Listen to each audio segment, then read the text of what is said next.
आमतौर पे जब आप खेती की बात करते हैं तो 60 से 70 कुंटल 2.5 एकड़ में बीज आपका लगता है, लेकिन उसमें किसान बुआई करते हैं 2 आंख 3 आंख 4 आंख के टुकड़े बुआई करते हैं। और आप जानते हैं कि जैसे आंखों की संख्या बढ़ती जाएगी जमाव का प्रतिशत कम होता जाएगा। दैट्स वाई हम किसान को ट्रेन करते हैं कि कैसे आप करें कि आप 100% जमाव ले सकें। इसके लिए हम एक आंख के टुकड़े को इस तरह काटते हैं और ये आंखें ऊपर रखते हैं। इसको आप ऐसे भी बो सकते हैं और इसको ऐसे भी बो सकते हैं। नमस्कार, गांव जंक्शन पे चलिए आज गन्ने में खासकर जो किसान नर्सरी बनाने की सोच रहे हैं या फिर अपने बीज की जो कीमत है वो कम करना चाहते हैं, यानी जितनी गन्ने की लागत आ जाती है शुरुआती बुआई के समय ही, उसे कम करने का एक बेहतरीन तरीका क्या हो सकता है हम बता रहे हैं। विभाग की ओर से हमारे साथ हैं इस वक्त डॉक्टर ए.के. तिवारी जी। आप जरा समझाएं कि एसटीपी विधि से नर्सरी तैयार करना और सिंगल ट्रे विधि, ये दोनों किसान क्यों अपनाएं और कितना फायदा है। एक्चुअली क्या है कि हमारा प्रदेश आप जानती हैं 28 लाख हेक्टेयर में खेती करते हैं। पिछले 3-4 वर्षों की बात करें अगर हम, तो उसमें 90% एरिया में एक ही वैरायटी थी। अब 0238 में बीमारी आ गई थी, तो अब किसान को बीज का रिप्लेसमेंट करना था, नई वैरायटी का उसको बीज चाहिए था। इतनी मात्रा में बीज कहीं भी उपलब्ध होना संभव नहीं है, तो ऐसे में हमारी आवश्यकता बनती है कि हम कम बीज में कैसे खेती को भी करें और अच्छा उत्पादन लें। आमतौर पे जब आप खेती की बात करते हैं तो 60 से 70 कुंटल 2.5 एकड़ में बीज आपका लगता है, लेकिन उसमें किसान बुआई करते हैं 2 आंख 3 आंख 4 आंख के टुकड़े बुआई करते हैं। और आप जानते हैं कि जैसे आंखों की संख्या बढ़ती जाएगी जमाव का प्रतिशत कम होता जाएगा, ये एपिकल डोमिनेंसी का फैक्टर आता है, कम होता जाएगा। दैट्स वाई हम किसान को ट्रेन करते हैं कि कैसे आप करें कि आप 100% जमाव ले सकें। इसके लिए हम एक आंख के टुकड़े को इस तरह काटते हैं और ये आंखें ऊपर रखते हैं। इसको आप ऐसे भी बो सकते हैं और इसको ऐसे भी बो सकते हैं। दोनों काम आप ऐसे कर सकते हैं। खेत में प्रॉपर नमी होनी चाहिए, ठीक है। और इसको बोने के पहले हम एक बेड तैयार करते हैं जिसको सीड बेड बोलते हैं। सीड बेड जमीन से 1 फीट ऊंचा होगा और उसके बगल में नालियां रहेंगी। उन नालियों में पानी देते हैं जिससे इसमें बेड में हमारी नमी है। चलते रहेगा नहीं, बस नमी मेंटेन होनी चाहिए। जब लगे आपको सूख गया है तो उसमें पानी आप चला दें और वहाँ पे इसको हम ऐसे गन्ने को जड़ों को ऐसे लगा देते हैं और हल्की सी मिट्टी, बस ये हल्का सा ढका रहे। एक तो ये हो गया, और दूसरा डायरेक्ट अगर बोना है आपको खेत में सीधे तो वो थोड़ा रिस्की होता है। कि मान लीजिए आपने बुआई कर दी और कहीं जमाव आपका 50%, 40%, 60% हुआ और मिट्टी कम या ज़्यादा पड़ गई, तो इसीलिए हम कहते हैं नर्सरी तैयार करके बोएंगे आप, तो आप श्योर शॉट रहेंगे जो जमेगा आप उसी को ट्रांसप्लांट करेंगे। तो ऐसे में 15 से 20 दिनों में ये आपके नर्सरी जो है ट्रांसप्लांटेशन लायक हो जाती है। फिर इसको हम एक पर्टिकुलर दूरी पे, मान लीजिए आप बो रहे हैं, आप ट्रैक्टर से ही सारा काम करना चाहते हैं, तो आप लगभग 134 सेंटीमीटर और 67 सेंटीमीटर की दूरी पे आप इसकी लाइनें खोलिए और एक पौधे से दूसरे पौधे की दूरी 1.25 फीट से लेकर 1.5 फीट तक आप ऐसे लगाएंगी और उसकी ट्रांसप्लांटिंग करेंगे, तुरंत उसमें पानी चला देंगी। तो इसमें क्या है कि आप कम बीज में लगभग 20 से 22 कुंटल अधिकतम खर्च इस बीज का आएगा और आप एक अच्छी नर्सरी तैयार कर सकेंगी। हाँ, जब अगली जनरेशन में आप जाइए तब आप अपनी पारंपरिक विधि से बुआई करिए 2-2 आंख के टुकड़े। हम फिर भी किसान बंधु कहते हैं कि 3 आंख के टुकड़े की बुआई ना करें, 2 आंख के टुकड़े की बुआई करें। फायदा क्या होता है उसके, अगर 2 आंख का टुकड़ा है, छोटा होगा टुकड़ा, उसको उपचार करने में आसानी रहेगी और 2 में 1 आंख जमनी आपकी तय रहेगी, तो 50% जमा होगा। 3 आंख में जाएंगे 35% या 33% जमा होगा, तो बेहतर 50% वाला ही जमा रहेगा। और जैसा आपका किसान श्योर शॉट रहता है कोई न कोई जमेगी, तो वो अपनी पारंपरिक विधि पे जा सकता है।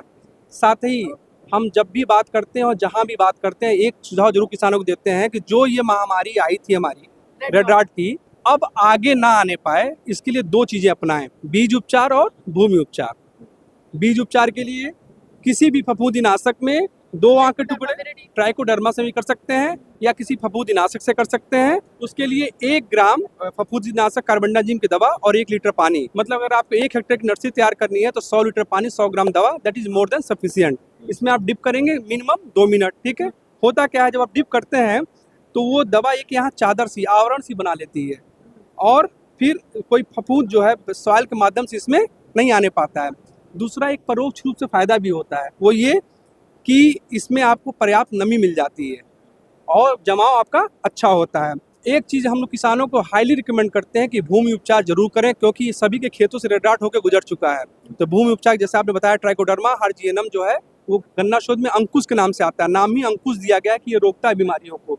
तो आप अंकुश को खेत में जरूर मिलाएं। किस तरीके से, किस समय पे कितना मिला? बिल्कुल, अंकुश को मिलाने के लिए सबसे उपयुक्त समय होता है खेत की तैयारी के समय से। खेत की जब तैयारी कर रहे हो तो 10 kg ट्राइकोडर्मा को पाउडर को लें और उसको गोबर की खाद में 1 कुंटल गोबर की खाद में मिला के रात भर छोड़ दें और अगले दिन खेत में फैला दें, फिर खेत की तैयारी कर लें आप। एक तो ये विधि है। कई बार किसान कहते हैं साहब हम उसमें भूल गए थे, अब क्या करें? तो जब आप पहली सिंचाई कर रहे होंगे तब लाइनों में डाल दें, या पहली गुड़ाई कर रहे हैं तब लाइनों में डाल दें। कितने दिन पहले ये हो जाना चाहिए तैयार? खेत की तैयारी के समय अगर आप ट्राइकोडर्मा डाल देते हैं तो 3 महीने तक इफेक्टिव रहेगा ये। इतने पैसे में कितनी बचत होगी ये डॉक्टर साहब, अगर मैं कहूँ? सीधे बीज की बचत है। अगर 60 कुंटल बीज लगता है तो उसकी कितनी कीमत आती होगी? अगर 400 रुपए का बीज मान लीजिए तो 6 चौको 24,000 रुपए हो गया, 4 दूनी 8,000 का हो गया ये। तो इतना 8 और 24 का जी अंतर जी है। जी हाँ। आजकल जो जागरूक किसान है उनको आप देखिए कि वो इसकी बड बना के और ये 2-2 रुपए में बड वो बेच रहे हैं। वो कल्चर एक विधि है, उससे भी आप तैयार कर सकते हैं। टिश्यू कल्चर की खासियत ये है, इसमें 1:50 का रेशियो आता है मल्टीप्लिकेशन, 1 से 50, ये सामान्य तौर पे। लेकिन अगर अच्छे किसान है तो 1 से 100 गुना तक इस विधि से मल्टीप्लाई कर सकते हैं। लेकिन और सामान्य विधि में 1:10 का रेशियो आता है, लेकिन जब टिश्यू कल्चर में जाते हैं तो 1:1000 का रेशियो आता है। डिपेंड करता है कि आपकी लैब की कैपेसिटी क्या है। अभी कौन सी वैरायटी चल रही है जो इस बार किसानों को शरदकालीन गन्ना बुआई में ध्यान रखनी है? 15-0-23 वैरायटी है, उसमें सुक्रोज की मात्रा काफी होती है, वो वैरायटी उपयुक्त है। और बाकी जो आप किसानों की बात करिए कौन किसान पसंद कर रहे हैं शरदकालीन के लिए, तो 1335 पश्चिमी उत्तर प्रदेश के किसान काफी पसंद कर रहे हैं। वहीं हाँ, वहीं 18231 है जो कि हमारे यहाँ 24 से रिलीज हुई थी, उसकी हाई डिमांड इस समय है। और हम बड़ी बिकॉज उसमें 2-3 क्वालिटी बड़ी अच्छी है। एक तो गन्ने का जमाव अच्छा होता है, दूसरा गन्ने में किल्ले अच्छे होते हैं, तीसरा गन्ने की लंबाई अच्छी है, चौथा गन्ना ठोस है, और सबसे बेहतरीन चीज़, सबसे अच्छी चीज़ जो मुझे व्यक्तिगत रूप से पसंद है कि गन्ना साल भर गिरता नहीं है। तो कौन सी और दूसरी वैरायटी है जो उनको अपने खेत में ट्राई कर लेनी चाहिए? 19-231 इसी 2025 में रिलीज हुई है, वो वैरायटी भी हम इस साल कुछ बट बांटेंगे, उसको आप बोइए। 13-235 जो कि पश्चिमी उत्तर प्रदेश में काफ़ी लोकप्रिय हो रही है, उसको बोइए आप। शाहजहाँपुर की है। लखनऊ की वैरायटी है COLK 14201, उसको आप लगा सकते हैं। अर्ली वैरायटी है, गन्ना लंबा होता है, अच्छी गर्थ होती है उसकी। आपकी सामान्य किस्मों की बात करें जो कि बहुत सी अच्छी सामान्य किस्में आप यहाँ देखेंगे, 13452 गन्ना है, इन सब में सबसे बेहतरीन गन्ना है वो। डिमेरिट क्या उसकी है कि वो सामान्य में है, किसान का तसा बगेती ही चाहिए। लेकिन जो किसान अच्छी खेती करते हैं वो जो इसको एक बार देख लेते हैं फिर वो दूसरी वैरायटी नहीं प्रेफर करते हैं। कोसे 13452 गन्ना मोटा होता है, लंबा होता है, अच्छे किल्ले होते हैं। डिमेरिट मैंने क्या बताई किसान के पॉइंट ऑफ व्यू से कि मिडलेट वैरायटी है। उसके अलावा आजकल वाटर लॉगिंग कंडीशन है, बाढ़ आ रही है, तो हमारी एक पुरानी वैरायटी जिसकी डिमांड अब बढ़ी है, इस स्टाइल पे कई लोग आए कि साहब हमको वही वैरायटी चाहिए, कोसा 13231। इस वैरायटी की खासियत क्या है कि हाई शुगर्ड है, चीनी मिल खूब पसंद करेगी। किसान जिनके यहाँ पानी लगा रहता है, वाटर लॉगिंग सिचुएशन है, वो उस वैरायटी को लगा सकते हैं। लंबी रहती, गिरता नहीं गन्ना, और जानवर नहीं खाते हैं। अपना नंबर बताइए। 6389025331।